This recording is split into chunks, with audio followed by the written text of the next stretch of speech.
Pi Media Group presents The Art of Conversation in collaboration with Eve Cork. Stephen Page talks to Pi Digest about his album Heal Thyself. Perspective, performance, perfectionism, procrastination, mental illness, being misunderstood, humor, humility, and finality, and how these things have shaped him. It's hard to let go of something that you've been working on, especially this one I've been working on for so long.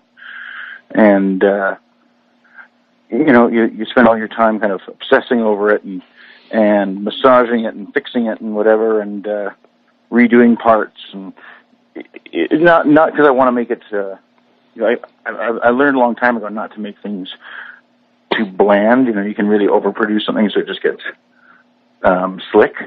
But for me, it was just a matter of actually trying to get what I heard in my head coming out of the speakers. And that takes some tweaking, but it leads to some pretty obsessive behavior as well. So at first, I think I'm going to put this out there. It's either going to get ignored or people are going to hate it, or they're not going to understand it the way I meant to, which means I didn't do my job properly. And then it's out there, and you can't control it anymore. But you've never made anything that anybody's hated, have you? No. I don't think so. No, I don't think so. But, I think most artists have those conversations in their heads. They write their own worst reviews before they're actually ever written right. by anybody else. But the wonderful thing is that people have been so positive about this record, like in a kind of shockingly exuberant way. And then getting out and playing the songs live, it feels so great. And now it just feels like a relief because I'm out there just doing, it's out of my studio and actually in front of people and sharing it. And it's a really, really nice feeling. What would you say that you are trying to say with the new album? Well, one of the things that I've struggled with a lot over the last bunch of years has just been like, what is the value of what I do for a living or for a vocation? What is the value of art, and is it okay to call it art because it's popular culture? In which case it ends up becoming something consumable rather than something kind of art implies to a lot of people's ears something highfalutin and pretentious. Gives it more. Yeah. It gives it more importance, I guess. If you say art, like it sounds pretentious if you use that word. Yeah. So you think, well, what am I doing? Am I creating a product that people may or may not buy, or am I expressing myself? And if I am, who cares? Why does anybody want to listen to me? So all those kinds of struggles that I think a lot of artists ask themselves, especially in an era where I feel like things like art and science are becoming more and more devalued. So it's like, where do we fit? And at the end of the day, it's about finding humility. That's really what it's about. It's about exploring my own foibles. And I think anybody else of my age, you get to a point where your kids get older, your parents get older, and obviously you do too. And you can't fix everything, and you can't be responsible for everything, but you can at least find some peace in what your contribution is. And that is thus healing thyself. Exactly. Yeah. But that title is also, it's both sincere and ironic at the same time, because obviously it comes from physician heal thyself, which, as a biblical quote from Jesus means, don't judge anybody else until you fix your own stuff. Uh-huh. But it also sounds like, when you take it out of context, it sounds ridiculously snarky. Yeah. And you think about it in Jesus Christ Superstar, when he says, heal yourselves, when he says to the lepers. I always thought that was kind of a funny dual meaning, but also there's that sincere personal side for it as well. Well, you've been known somewhat over the course of your career as this, kind of funny kind of guy, beginning with the Bare Naked Ladies and your own persona. Is there anything even witty within the songs? I get the sense that there is. Yeah, humor is still a big part of how I approach the world, and whether that's with a sense of sardonic, even some snark, I guess, sometimes, but it's also got, and sometimes it's self-effacing, but I think I've finally moved past the full-on self-deprecation of some of my older material, and now it's about finding the as we said in an old Bare Naked Ladies song, enjoy the humor of the situation when you're in kind of the worst times, and that's how I look at the world, even when I'm in a pretty dark place. Mm-hmm. And I work really hard on the lyrics. I try not to have any throwaway lines or throwaway words or phrases. So everything's there for a reason.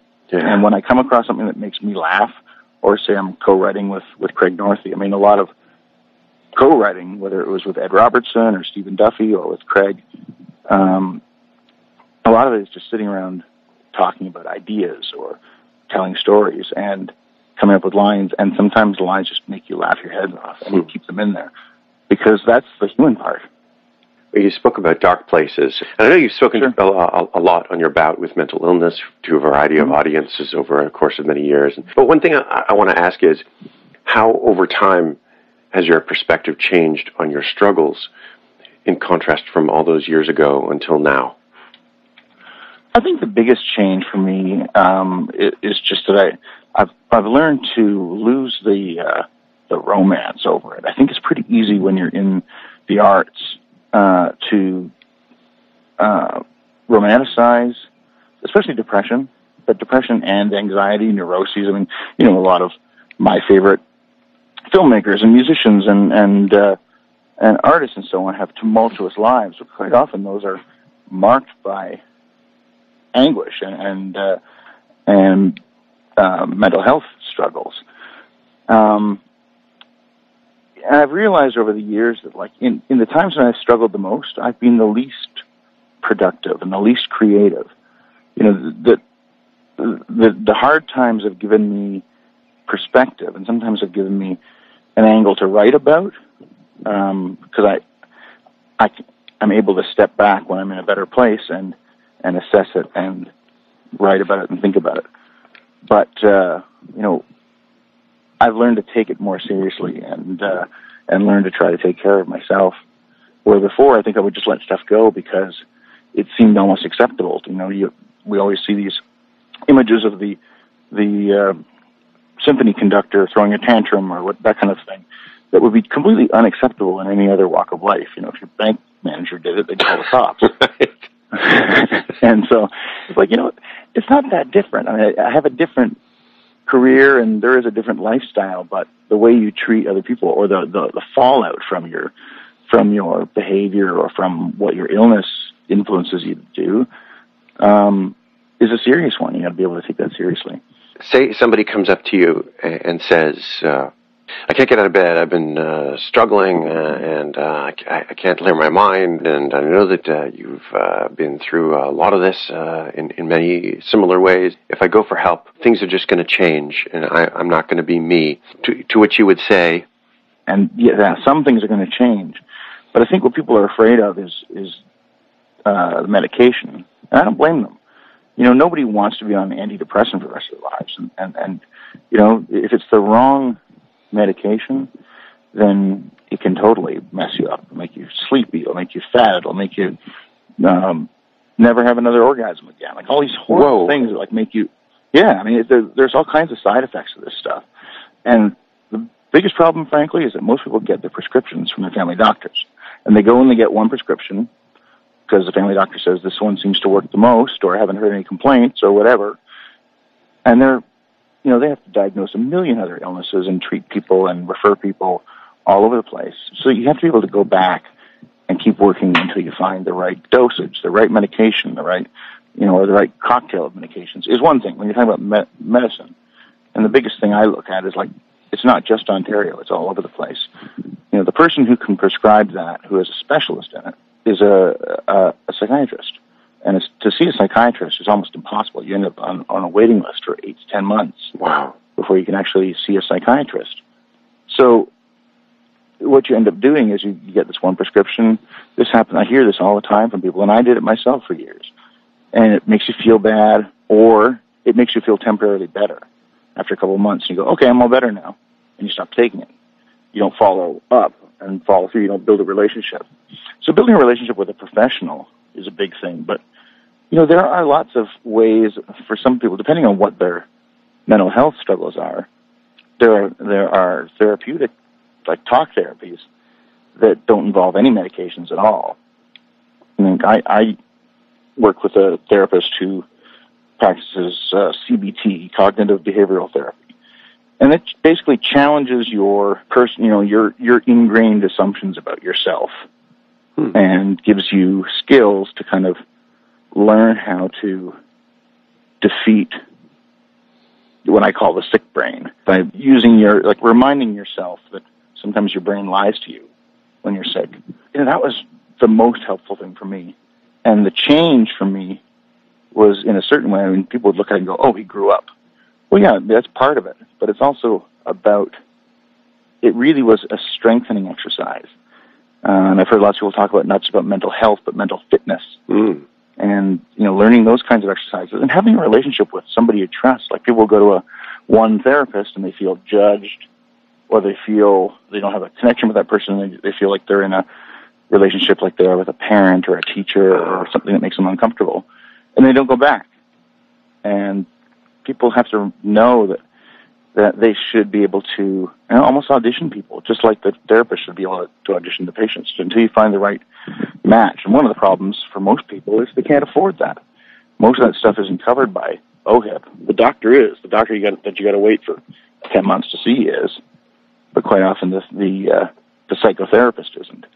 So that's a hard thing for people with average incomes. I was lucky enough to have some supplemental health insurance and a little more money that I could keep pursuing that. But I watch, I live down in the United States now, and I watch people struggle with just trying to engage the healthcare system as little as possible because it's so expensive. Well, I think the healthcare system, it sounds, needs to heal itself too. Yeah, exactly. Absolutely does. It needs to take mental health far more seriously. I'm optimistic about the future of Canada. I think people just need to keep reminding politicians that it's a priority because, mental health, if it was treated with the same, I don't want to say seriousness because it is treated seriously by mental health professionals, but if it was treated with the same weight as physical health issues by the public, by the world at large, by government and so on. And we have a prime minister now in Canada who's dealt with this firsthand, with really horrific mental health issues with his mother, and she's been such a great and open advocate. And I hopefully that will start to help. I would really hope that he starts to kind of help push the public perception in the right way. Mm-hmm. All right, so here's a fun one, Stephen Page. Have you ever been punked? And if yes, can you tell me a story? Punked? I don't think I've ever been where it's been a really elaborate punking. There's been pranks and stuff here and there. Because when I got arrested, I thought I was being punked, but I wasn't. I prayed it was being punked. Please let this be Ashton Kutcher around the corner. I was for like a day waiting for, dude, we got you. But no, it didn't happen. My life is a punked episode. Okay, in a not funny way, but it was funny. There you go. There's the enjoy the humor of the situation. Songwriting, performing, when you go into those things, or as you are indulging in those things, what for you requires the most, maybe inner strength or emotional strength? Yeah, there are several things. When it comes to writing, it's funny. I'm both a workaholic and a procrastinator at the same time, if that makes any sense. I'll find a lot of ways to not get down to committing to finishing writing a song. That's why I love collaboration with another writer, because you push each other to go, let's get there. Where are we going? Let's get there. When you're by yourself, you're a little bit more, you have so much more space and so many more places to explore. So what I'll do is I'll go and I'll be starting to write something, and then I'll just move on and start another song at the same time. And then I'll go and think, I really need to go replay that bass part I played on this song, and I'll do that kind of stuff. And I'll work for 16 hours, but I won't have done and finished the song, because finishing a song is, like, again, it's that idea of the finality is a little bit scary to me. So that can be a challenge, but it's really, like, there are very few things that are as rewarding as finishing a song that you're proud of. When you feel like I really got out what I needed to say. And that's the thing, when you release a record and someone says, oh, when you said this line, like, that killed me. And I think, oh, thank God somebody else likes the thing that I'm the most proud of that I didn't want to point out because it was a tiny little reference or turn of phrase or something in it, and it connects with somebody else. Going on stage, you can't procrastinate. Like, there's a time to go on stage and perform. So you have no choice. You can't back out. You can't fudge it. You can't do something else instead. But, there have been times when I've caught myself being more nervous than I ever thought I would be. Why is that? You know what? I'm not 100% sure. I think I need to do some more therapy for that, maybe. But, I think it's just, I think as I've gotten more experienced and I know what is possible on stage and what's possible in the audience too, like, I really do crave making a deep connection with an audience. And I don't do bad shows, but I want every show to be the best show somebody's seen. So you put a kind of pressure on yourself a little bit. And if you think about it too much, you're never going to get there. You have to get to a place on stage where it's transcendent, where you're just, I put on a persona on stage, but it's also filled with a lot of honesty, and people feel like they're seeing something very personal. And in a way they are. I'm in control enough that I'm not just blathering or too much information or anything, but in the sense that we're all there together as comrades in a way. Yeah. So that can if you think about it too much, that gets stressful.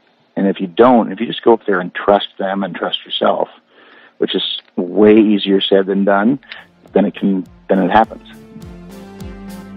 To read the full article in Pi Digest, the Stephen Page cover, Part 2 on PiMediaGroup.com. And as said by Page, let go and heal thyself.